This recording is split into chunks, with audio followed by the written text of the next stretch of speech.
Hi, good evening. My name is Lena Bagshaw, and I am going to talk about my artifact that I'm attaching to my domain B that we discussed where we discussed determining a student progress toward achieving the content standards and also interpreting the different assessments and then being able to talk to our peers and all the team members about what we need to do to help the students with that. I'm choosing to do a model off of one of a first grade. Let me see here. Sorry, I'm trying to run my computer into the same time. Of a California core standard to work with the first grade group. The standard is RF13, and to work on their CBC goal. I have 3 students that I pulled. Let me see if I can do this. This is one of my what I did to test them. Sorry, I'm trying to get it just right. And I'll attach this on the computer, is words that I felt kind of was a wide gamut of what we had been learning in class. We go over finding things that are similar, like if you say cat, hat, bat, but then I want them to be able to pull that out in random words. And this is just a list. I would most generally do it in a card fashion, so it was more fun. I pulled, I have a little group of 3 students. One is a first grader that's new to us, and she is, has, her primary eligibility is orthopedic impairment, and speech and language is her secondary.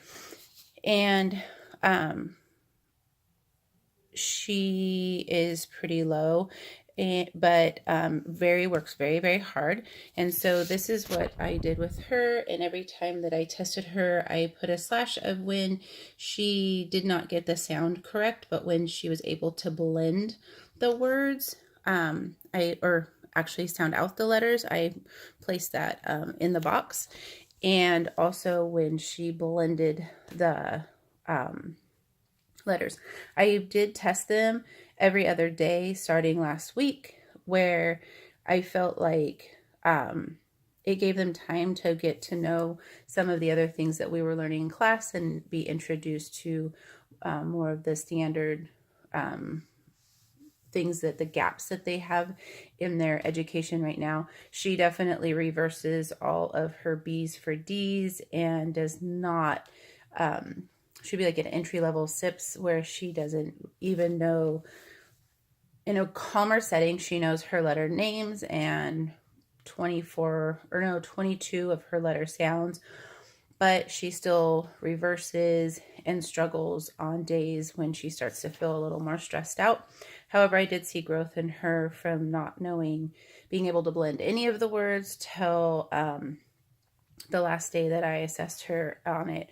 She knew 6 of the out of 25 words. One of my other students he is a second grader. His primary diagnosis or primary eligibility is autism, and he was retained in first grade, and he has matured incredibly this year. This year, he's actually trying to sound out CBC words, where in the past he wouldn't even attempt it. And he's known his letter sounds, all of his letter sounds and letter names. This will be the second year, but he is more of a sight reader rather than to sound it out. So I'm incredibly impressed by his maturity this year of knowing how to, or at least trying to sound out words. So this is his. And I underlined it when they do something that is off, like he reversed his B's for D's.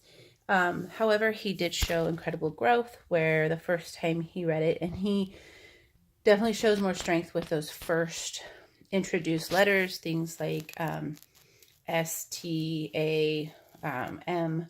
He shows greater strength with that throughout the board.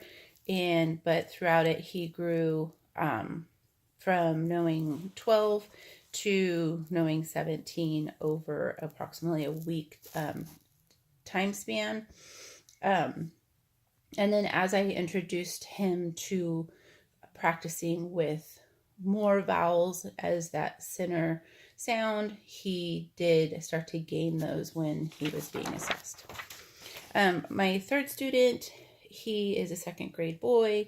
His primary is other health impairment.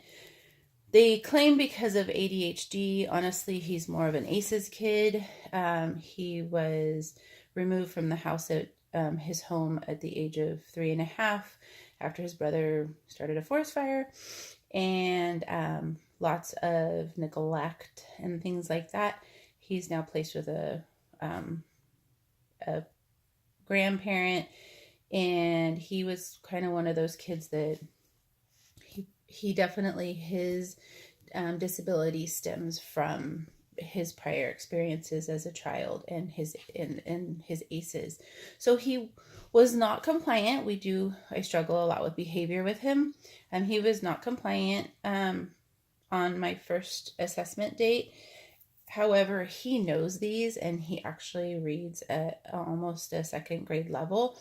It's more of compliance and getting him to participate that's a struggle. So, and then he was absent one of the days also. So this is his. And the second day, when he came back to school, he definitely was a little more on it. But then he was absent because there's the flu going around. And on the fourth day, as you can see, he got 24 out of 25. So he's kind of one of mine that when I'm working with these two, he's reading by himself, or I've given him puzzles that have words where he's starting to more work on those consonant blends and trying to spot those things, which I do introduce to these other kids also. So the way I graphed that overall was just to show, sorry, my camera, I'm not very good at this whole videotaping thing, is to show their growth over the 4-day period.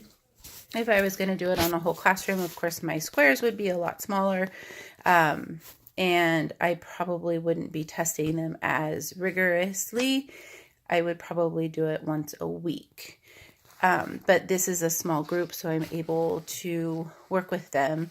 I think assessments are important to be able to show the student's growth, and also it helps you understand if the student needs to work on that first sound, the middle sound, or the ending sound, and if they're getting that.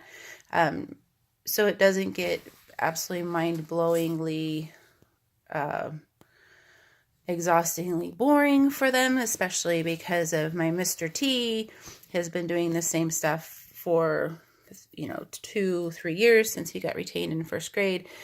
I make cards up, we play Go Fish, we play Match, we make silly words, they get to write words on a whiteboard, and all those things I'm hoping are reinforcing my ability of when I go and test them, that I'm going to see that growth. And then if I don't see that growth, I'm able to go back and interpret my findings and think, oh my gosh, we need to work on those vowel sounds, and their understanding that there needs to be a vowel in there, or their middle sound, their ending sounds or their beginning sounds.